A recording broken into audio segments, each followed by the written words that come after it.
പത്മാവതി ദേവീക്ഷേത്രം തിരുപ്പതിയിലെ വെങ്കടേശ്വര സ്വാമിയുടെ പത്നിയായ പത്മാവതി ദേവി കുടികൊള്ളുന്ന പ്രസിദ്ധമായ ക്ഷേത്രമാണ് തിരുച്ചാനൂർ അഥവാ പത്മാവതി ദേവീക്ഷേത്രം. ഈ ക്ഷേത്രത്തിൻ്റെ ഐതിഹ്യം വളരെ മനോഹരമാണ്.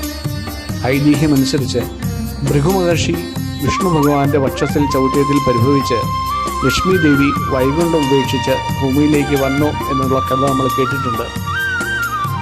ശേഷം ദേവി കോലാപൂരിലും പിന്നീട് പത്മസരോവരം എന്ന തടാകത്തിൻ്റെ കരയിലും തപസ്സു ചെയ്തു എന്ന് പറയുന്നു.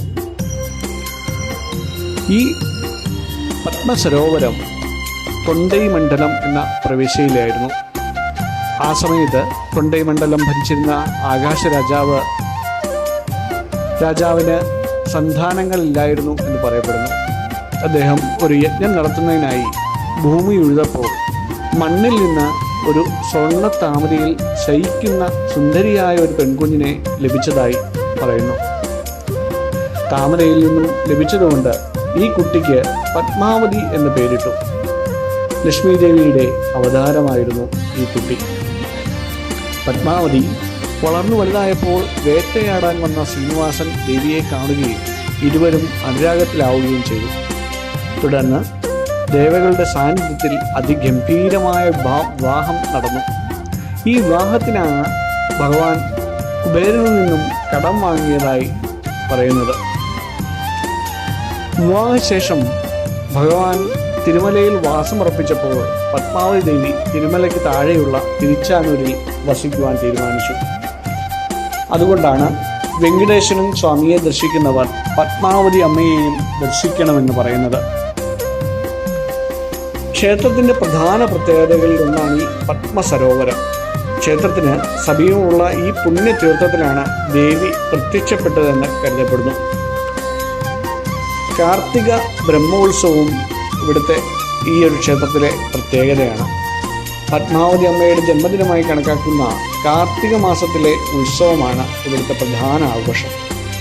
ഈ സമയത്ത് തിരുമലയിൽ നിന്ന് ഭഗവാൻ വെങ്കടേശ്വരൻ പത്മാവതി ദേവിക്ക് വിവാഹ സമ്മാനമായി പട്ടുടുപ്പുകളും ആഭരണങ്ങളും അയച്ചു കൊടുക്കുന്ന ഒരു ചടങ്ങുണ്ട്. ഇവിടുത്തെ ദർശന സമയം രാവിലെ മുതൽ വൈകുന്നേരം വരെ തുറന്നിരിക്കുന്ന രീതിയിൽ തന്നെയാണ്. എങ്കിലും ചില പൂജാ സമയങ്ങളിൽ നട അടയ്ക്കാറുണ്ട്. തിരുപ്പതി നഗരത്തിന് തൊട്ടടുത്ത് തന്നെയാണ് ഈ തിരുച്ചാനൂരും സ്ഥിതി ചെയ്യുന്നത്. റോഡ് മാർഗമാണെങ്കിൽ തിരുപ്പതി ബസ് സ്റ്റാൻഡിൽ നിന്ന് അല്ലെങ്കിൽ റെയിൽവേ സ്റ്റേഷനിൽ നിന്നും ഏകദേശം ഒരു 5 കിലോമീറ്റർ ദൂരമേ ഉള്ളൂ നമുക്ക് തിരുച്ചാനൂരിൽ എത്തിച്ചേരുവാൻ. എപ്പോഴും ബസ്സും ഓട്ടോറിക്ഷകളും എപ്പോഴും അവൈലബിൾ ആണ്. ട്രെയിൻ മാർഗമാണെങ്കിൽ തന്നെ നമുക്ക് തിരുപ്പതി റെയിൽവേ സ്റ്റേഷനോ അല്ലെങ്കിൽ തിരുപ്പതി വെസ്റ്റ് റെയിൽവേ സ്റ്റേഷനോ ഇറങ്ങിയതിന് ശേഷം ഈ ക്ഷേത്രത്തിലേക്ക് നമുക്ക് എത്തിപ്പെടാം.